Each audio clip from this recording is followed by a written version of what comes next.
మాట్లాడే వాళ్ళని ఎవరినైనా కూడా బీఆర్ఎస్ అని ఒక ముద్ర వేసి మేము కూడా మన జనరల్గా అంటే ఎట్లా డైల్యూట్ చేసే పరిస్థితి కనబడుతుందంటే రుణమాఫీ గురించి ప్రశ్నిస్తే బీఆర్ఎస్ పెయిడ్ బ్యాచ్ అంటారు, పెయిడ్ కుక్కలు అంటారు.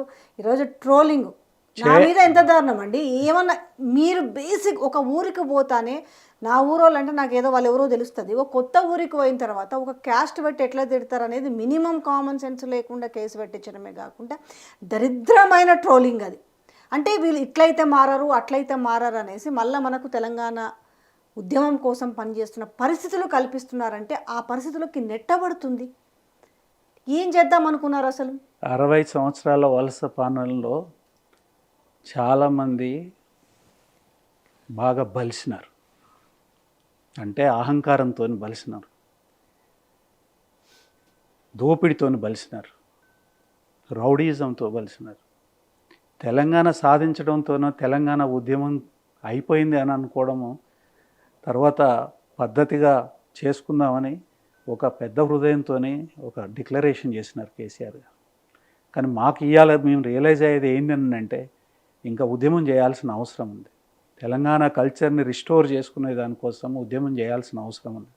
ఏ పోరాటాలు అయితే ఇంతకుముందు తెలంగాణలో జరిగినాయో, భూస్వామ్య వ్యతిరేక పోరాటాలు కానివ్వండి, కార్మిక వర్గానికి సంబంధించిన పోరాటాలు కానివ్వండి, మహిళల హక్కులకు సంబంధించిన పోరాటం. మహిళల హక్కులు అంటే మహిళలకు మర్యాద, తర్వాత సమానత్వం ఇచ్చే మహిళల హక్కులు ఉంటాయి బేసికల్గా. అవన్నీ కూడా చేయాల్సిన అవసరం ఉంది. అవన్నీ చేయాల్సిన అవసరాన్ని ఇవాళ మీ మీద జరిగిన సంఘటనలు ఒకసారి మాకు అది ఆవశ్యకతను గుర్తింపజేస్తూ ఉన్నాయి. అన్యాయం కదా. ఇప్పుడు ఇంత ఉద్యమాలు నడిచిన కాలంలో కూడా ఏ ఊరికి పోయినా కానీ ఈ ఊరికి ఎందుకు వచ్చిందని ఎవడు అడగలే. ఏ జర్నలిస్ట్ అన్నా పోతే గౌరవిస్తారు, ఆదరిస్తారు. అది మహిళా జర్నలిస్టులు పోతే ఇంకా ఆదరిస్తారు. అట్లాంటిది ఇవాళ మీ మీద జరిగింది ఒక బీభత్సమైన విషయం. తర్వాత అది పూర్తిగా నాట్ ఓన్లీ ఇల్లీగల్, ఇమ్మోరల్. ఒక చీఫ్ మినిస్టర్ ఊరికి పోతే చూసుకోవాల్సిన పద్ధతి ఏందండి? కేసులు పెట్టి పంపిస్తారు కాదు కదా. నేను కేసుల గురించి నేను చేయట్లేదు. అక్కడ జరిగిన సంఘటన విజువల్స్ చూసిన తర్వాత అనిపిస్తాను, అంటే తెలిసే చేస్తున్నారా? మదంతో కళ్ళు బైర్లు గమ్మి చేస్తున్నారా? ఎందుకు చేస్తారండి ఇది? నాకు తెలిసి ఎవడని తెలిసినాడు ఎవడు చేయడు.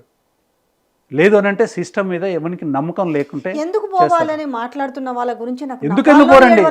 కాదండి, ఎందుకు రాజ్యాంగంలో ఉంది ఎక్కడైనా ముఖ్యమంత్రి ఏ ఊరికి? రాజ్యాంగంలో ఒక హక్కు చాలా స్పష్టంగా ఉన్నది.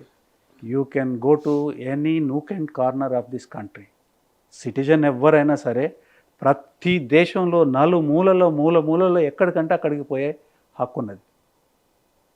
ఏ ఊరికైనా పోవచ్చు, ఎక్కడైనా స్థిరపడవచ్చు. ఒక ఏజెన్సీ ఏరియాలలో తప్ప, కొన్ని రిస్ట్రిక్టెడ్ ప్లేసెస్లో తప్ప.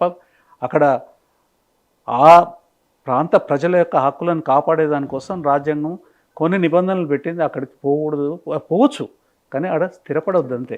పోకూడదు అనేది ఎక్కడ లేదండి. పోకూడదని ఎక్కడ లేదు. ఎవరు ప్రూవ్ చేయలేదు. రేవంత్ రెడ్డి గారు అక్కడ పుట్టినారండి. ఆయన పుట్టడం వల్ల ఆ గ్రామంలో పుట్టానని ఆ గ్రామం పేరు చెప్పుకుంటాడు. కానీ నేను ఇక్కడ పుట్టిన కాబట్టి కొండారెడ్డిపల్లె, రేవంత్ రెడ్డి తోని కొండారెడ్డిపల్లెకి ఊరు రాలేదు. కొండారెడ్డిపల్లెతోనే రేవంత్ రెడ్డికి ఊరు అది పేరు వచ్చింది. కొండారెడ్డిపల్లె అని ఎవరు చెప్పుకుంటారు? అడ్రస్ ఆడ పుట్టినోడు చెప్పుకుంటాడు. కానీ అది జాగీర్ కాదు కదా, సొంతం కాదు కదా. ఆ ఊళ్ళోకి రాకుండా ఎట్ట చేస్తావు నువ్వు? అందులో మామూలు ఎప్పుడు ఏదైనా చేస్తే దానికి నీకు ఒక వ్యక్తిగా నీకు చెల్లుబాటు అయితే అవుతుందేమో, కానీ ఒక ముఖ్యమంత్రిగా చేస్తే ఎట్లా ఉంటుందండి? అది ఒకళ్ళ ఇంగిత జ్ఞానానికి సంబంధించిన విషయం, డిస్క్రిషనరీ థాట్ ప్రాసెస్కి సంబంధించిన విషయం. తెలిసి చేస్తున్నారా తెలియక చేస్తున్నారా వేరే విషయం. అదే కాదు, కోర్టు ఒకసారి బెయిల్ ఈజ్ రూల్, తర్వాత జైల్ ఈజ్ ఎక్సెప్షన్ అని ఆ కేసుకు సంబంధించి అన్నీ కూడా కూలంకషంగా చర్చించి బెయిల్ గ్రాంట్ చేసిన తర్వాత ఈ మాట్లాడే పద్ధతి ఏదైతే ఉన్నదో, మీరు అడిగినారు అసలు వీళ్ళకి తెలిసి చేస్తున్నారా తెలియక చేస్తున్నారా? అదే కదా. తెలిసి కూడా మేము చేస్తాము, ధిక్కరిస్తున్నారు. మేము ఇట్లనే మాట్లాడతాం. ఏం చేసుకుంటారు? వేసింది కదా ఈడీకి కూడా. మీరు ఇంతసేపు చెప్పారు, అదే తిరిగి అక్కడే ఉంది. మీరు ఇంత క్లియర్గా చెప్తున్నారు. అరే ఏమున్నాయి దీనికి సాక్ష్యాలు? అప్రూవర్స్గా మార్చుకొని ఇంతమందిని అప్రూవర్లుగా మార్చుకొని, కానీ ఈ 2 ఏళ్ళు ఈ కేసు ఇంచుమించు మొదలై ఇప్పుడు ఎమ్మెల్సీ కవిత ఆల్మోస్ట్ 5 నెలలు దాటింది అనుకోండి, కానీ కేసు స్టార్ట్ అయ్యేప్పటి నుంచి మనీష్ సిసోడియా అరెస్ట్ అయిపోయి కూడా 1.5 ఇయర్కి పైన అయిపోయింది కదా. అప్పుడు ఏం తేల్చిరు? ₹1 పట్టుకున్నారా? ఏం అవినీతి జరిగిందని పట్టుకున్నారు అనేది ఇది ఒక పాయింట్. ఎంత రెండో పాయింట్, కాంగ్రెస్ వాళ్ళ నైజం కూడా ఇదే.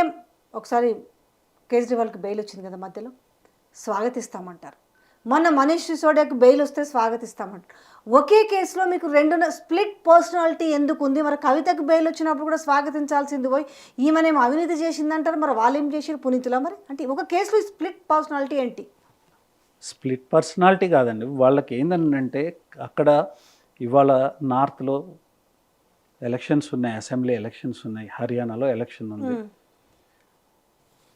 యూపీలో ఎలక్షన్ ఉంది. నార్త్ ఇండియాలో కేజ్రీవాల్కి తర్వాత మనీష్ సిసోడియాకి సంబంధించిన ఏదైతే పలుకుబడి ఉందో ఆ పలుకుబడిని వాళ్ళకి ఓట్లలో ఉపయోగించుకోవాలి కాబట్టి కాసేపటికి ఆయనని స్వాగతిస్తారు. ఆపర్చునిజం, స్వార్థపూరితమైన ఆపర్చునిజం తప్ప దీంట్లో ఏ రకమైన ప్రిన్సిపల్ ఏం లేదు, వాళ్ళకొక పద్ధతి లేదు. తర్వాత ఇక్కడ